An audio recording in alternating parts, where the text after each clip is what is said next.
Dr. Rand Paul.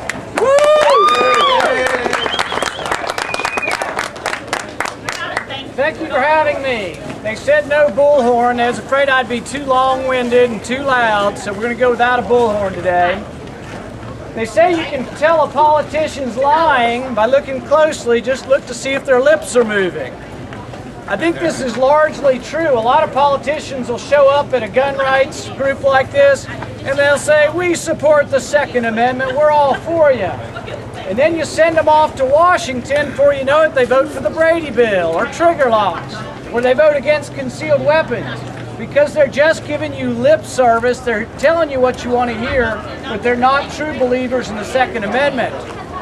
The other thing they'll do is they'll say they believe in the Second Amendment, but they don't necessarily believe in the First Amendment. If you don't believe in the First Amendment, you can't have the Second Amendment.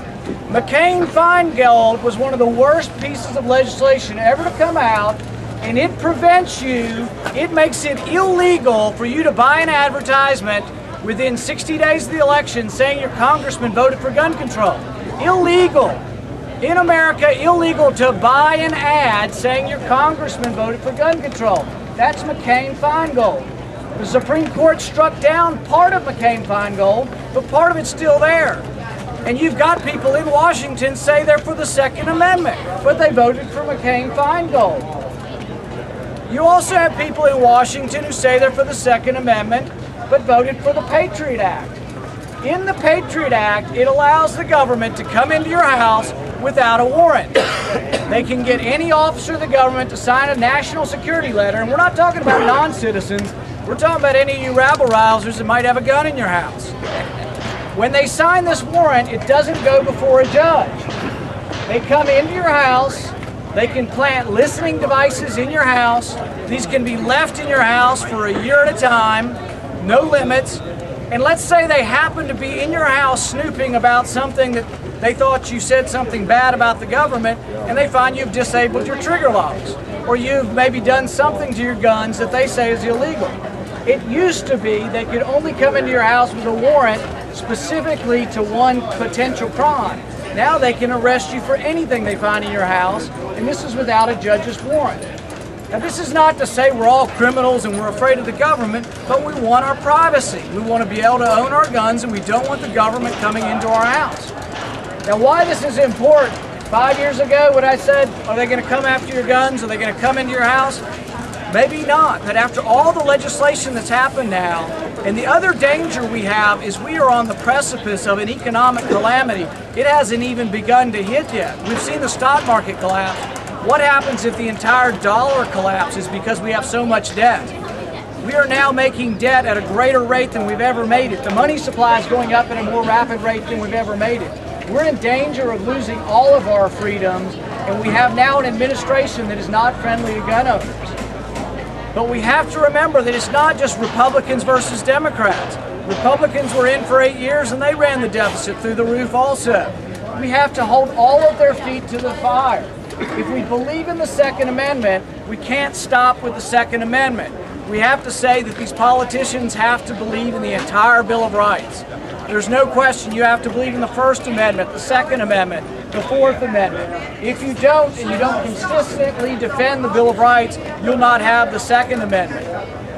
What I'm doing today and throughout the last several months and for the next year is traveling around Kentucky, trying to become better known around Kentucky. There's rumors that Senator Bunning may not run for office again. He still says he is running for office, and as long as he does, I won't oppose him.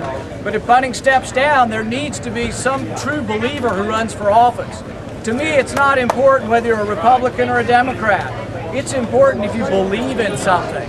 And if I were to run for office, in the end, I would run more as an independent than I would as a specific party person, because I think it's more important the issues in the party. So often we get trapped into, oh well, the Republicans are more Second Amendment, let's go with the Republicans. And they get up there and they've just paid you lip service, and they've gone to Washington and done the opposite. We now have bills passed in Washington that are 1,000 pages long and no one reads them. One of the rules that they should have in Washington is they should not vote on any legislation they haven't read. There ought to be a rule that says you have to sign a document saying, I've read the legislation before you can vote on it. When they passed the last stimulus bill, it was printed at midnight and it was passed at noon the next day, and it was over 1,000 pages long. The Patriot Act was the same way. Several hundred pages long, no one read it. Aides slipped things in the middle of the night. We do have to be wary of our rights, and if we do not watch what happens, if we get economic calamity even worse than we have now, you will lose your rights if we are not vigilant and watch. What happened in Germany when the Weimar Republic printed up so much money you carried it around in wheelbarrows? There was a collapse and they actually voted in a Hitler. You could get something like that in our country if we're not careful and vigilant, and we need some new blood in Washington. We ought to have term limits, and a lot of the rascals need to come back home and live with us. I thank you for listening to me. If anybody has any personal questions afterwards or would like to sign up for any more information for me or to hear about what we're doing as we go around the state, I'd be happy to answer any questions. Hoorah!